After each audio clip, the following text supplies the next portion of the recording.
With any horror movie, you are bound to encounter at least one death scene depending on what type of horror you're watching. With subgenres like slashers, monster movies, or even splatter movies, you can guarantee that you'll be witnessing some horrific events play out on screen. So these are the top 5 worst horror movie death scenes, part 4. Let's jump in.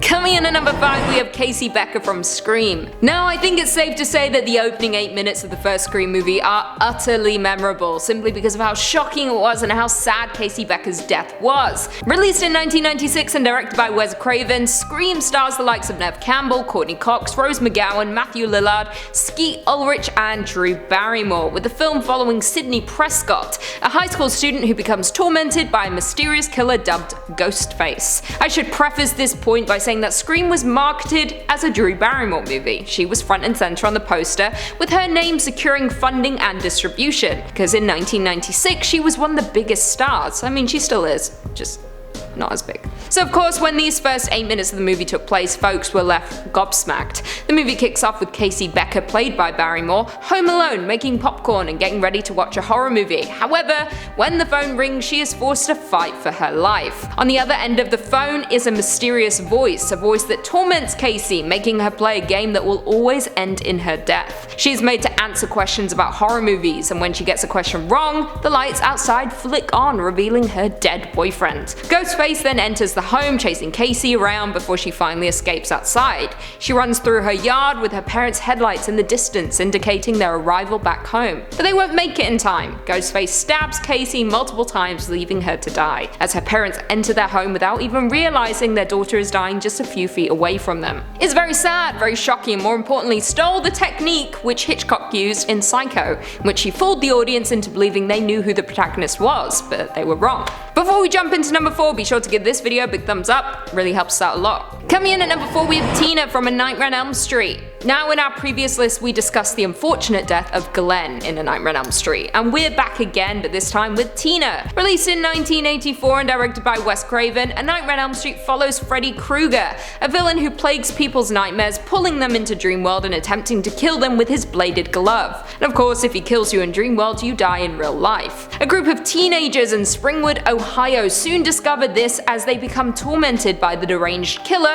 who won't let up until they are all dead. Now, Tina is unfortunately the first victim in the Nightmare on Elm Street movie, with her suffering a very grisly demise. Tina hosts a sleepover with a few of her friends after having nightmares of a disfigured man in her dreams. However, when Tina falls asleep, she dreams of being chased by that same man. In her dream, she goes into her backyard and out into an alleyway, only to see Freddy Krueger in his long arms and bladed glove. We are informed right off the bat of the power Freddy Krueger possesses in Dreamworld, with him being able to extend his arms to an absurd length before chasing after Tina and attacking her. Now, while this is happening in Dreamworld, in reality, Tina's boyfriend is witnessing Tina get violently thrown around the bedroom by an invisible force, before she is cut open by sharp invisible blades, and blood is spurted across the room, before her lifeless body drops back onto the bed. It's all very violent and shocking, and the best way to kickstart a terrifying movie. Coming in at number 3, we have Paul Allen from American Psycho. American Psycho is a classic in the horror genre, with Christian Bale giving a performance that is unrivaled and one that deserves way more acclaim than it got.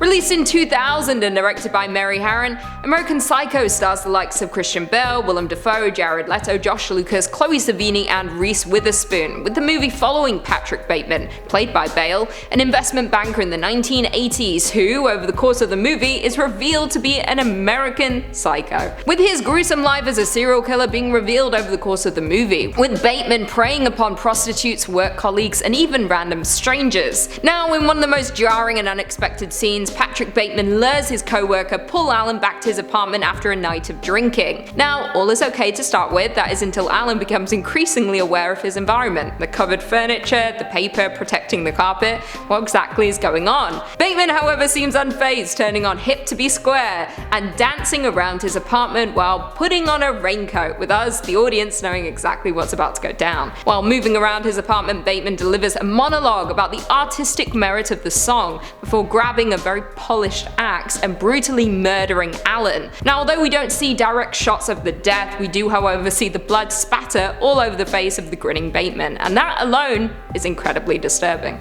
Coming in at number 2, we have Face Chopped Off from Laid to Rest. Now, Laid to Rest was a hit or miss among horror movie lovers, with many criticizing its abundance of gore as well as its weak storyline. However, it is a movie that does seem to have a loyal following, and it does have a slew of amazing killing scenes if you're a lover of gore. Released in 2009 and directed by Robert Greenhall, Laid to Rest is a slasher that follows a young girl who wakes up in a casket with a head injury and no memory of the incident that took place. She soon realizes that she was abducted by a serial killer and must now fight to stay alive. Now, there are many moments in this movie that will linger with viewers. However, the one that stands out the most to me is the death of Johnny and his girlfriend. The pair arrive in a car to check on Cindy, played by Lena Headey. However, the killer is already there. In this very gory and disturbing scene, Johnny gets out of his car to investigate an incident. However, when he returns to his car, a blade is thrown right into the side of his face, before the killer arrives and drags the blade up, cutting off Johnny's entire face in the process. It's all very sudden and very gory, with the girlfriend left with nothing to do but to scream for help, but help is not coming. She then meets a grisly end with her innards, quite literally, becoming outards.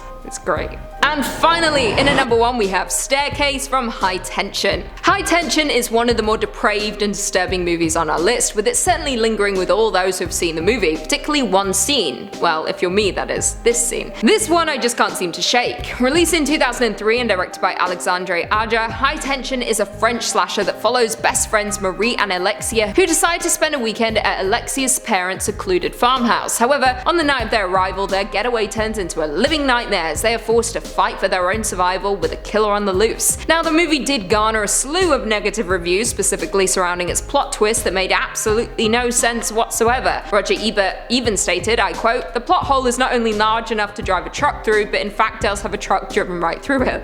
Classic. Now, it's not the ending that I'm going to be discussing or the completely ridiculous plot twist that gets worse and worse with each watch. It's actually the moment when the intruder breaks into the home and commits one of the most brutal murders. In the middle of the night, the doorbell rings, and as we know, it's not wise to open the door to strangers in the night, with the father learning this the hard way. He is whacked on the head by the intruder. The man then attempts to drag himself to safety, but safety never comes, with the intruder then shoving the man's head through the railing of the staircase, causing it to get wedged. Then he does the worst thing imaginable. He grabs a chest of drawers and rams the head clean off. It's absolutely disgusting and incredibly memorable. Well, there we have it. Do you guys agree with that list? Were there any horror movie death scenes that we missed? Leave us all your thoughts and feelings in the comments down below, and perhaps we can do a part 5. Before I go though, I just want to respond to a few comments from part 3 of this series. Pokerface said, "I'm so devastated that someone spoiled the ending of Would You Rather. Said no one ever." Oh. I felt this in my soul. Look, it's fine. Would You Rather is not an Oscar-worthy movie, you know? It's nothing. If that was spoiled for me, it wouldn't keep me up at night. I mean, I've seen it and I spoiled it all for you, and no one lost sleep because it's not a great movie. It's fun. But yeah, knowing the ending isn't gonna ruin your life. Mark Lopez said, "I want to spoil every movie for everyone." Another "put that on a t-shirt" Queen Lucy quotes. Exactly, someone put that on a t-shirt. I do want to spoil every single movie for everyone because I don't want people to have joy. I want them to be disappointed. Cheesy37 said, "I know it's weird to say this, but Lucy's laughter is kinda hypnotic and adorable/cute. Thanks, it's my form of brainwashing. Every time I laugh, I'm brainwashing you." I couldn't think of what to say. Anyway, yeah, it's all a plan. It's all a ruse. You're all brainwashed. Duh2042 said, "At the end of the day, I only want to please myself. I'm starting to think you're doing this on purpose." I don't even remember saying that, but I guess I said it. But it's true, at the end of the day, I do only want to please myself because I'm the most important person in my life. You know? You should be the most important person in your life. I'm me, and I'm great. And I want to please myself. I don't mean it in a dirty way, but at the end of the day, I do. Scott Shirky said, "Lucy unedited is the best thing I've watched on this channel. Bloopers had me giggling like a fool." You're welcome. I'm sure these bloopers are going to be excellent because that f***ing man outside scaring the out of me. And on that note, if you haven't already, be sure to give this video a big thumbs up, and until next time, I'll see you later. Oh no! Oh no!